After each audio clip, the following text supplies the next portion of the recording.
പാതയോരത്ത് 4 കാട്ടാനകൾ കിടന്നുറങ്ങുന്ന രംഗം സമൂഹ മാധ്യമങ്ങളിൽ ചൂടൻ ചർച്ചയാണ്.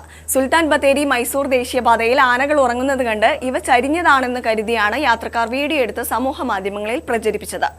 ആന പ്രസവിച്ചു എന്ന രീതിയിലും വാർത്തകൾ പരന്നു. ഏതായാലും ആനയുറക്കം കൗതുകമുള്ള ചർച്ചയ്ക്ക് വഴിവെച്ചു. തിങ്കളാഴ്ച രാവിലെ മുത്തങ്ങ എടത്തറയ്ക്ക് സമീപമായിരുന്നു സംഭവം. 2 കുട്ടിയാനകൾ ഉൾപ്പെടെ 4 ആനകൾ ചരിഞ്ഞെന്ന തരത്തിലാണ് പ്രചാരണമുണ്ടായത്. യഥാർത്ഥത്തിൽ ആനകൾ ഉറങ്ങുകയായിരുന്നു.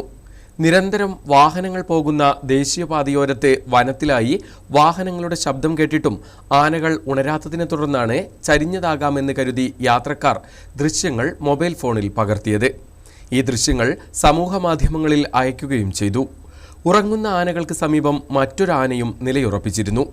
കുട്ടികളെ കൂടി കണ്ടതോടെ ആന പ്രസവിച്ച് കിടക്കുകയാണെന്ന പ്രചാരണവും ഇതിനിടെയുണ്ടായി. ചെറുതല്ലേ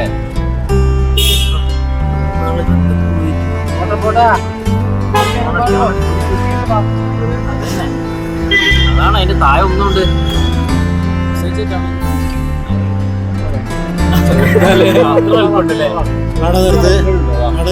സംഭവം ദൃശ്യങ്ങളടക്കം സമൂഹ മാധ്യമങ്ങളിൽ പ്രചരിച്ചതോടെ ആളുകൾ വനം വകുപ്പ് ഉദ്യോഗസ്ഥരെ ഫോണിൽ ബന്ധപ്പെട്ടു. പിന്നീട് വനം വകുപ്പ് ഉദ്യോഗസ്ഥർ സംഭവ സ്ഥലത്തേക്ക്. ഫോൺ വിളികൾ കൂടിയതോടെ ജീവനക്കാർ സ്ഥലത്തേക്ക് പുറപ്പെട്ടു. എന്നാൽ ഉദ്യോഗസ്ഥർ എത്തിയപ്പോഴേക്കും ആനകൾ ഉറക്കമുണർന്ന് ഉൾവനത്തിലേക്ക് യാത്രയായിരുന്നു. തലേ ദിവസം രാത്രിയിൽ ഉൾവനത്തിൽ നിന്നുമെത്തി ഇവിടെ കിടന്ന് ഗാഠനിദ്രയിൽ ആണ്ടതാകാമെന്നാണ് കരുതുന്നത്. യാത്രക്കാർ പകർത്തിയ 1 മിനിറ്റ് ദൈർഘ്യമുള്ള വീഡിയോ സമൂഹ മാധ്യമങ്ങളിൽ ചർച്ചയായിട്ടുണ്ട്. News bureau, Bathery.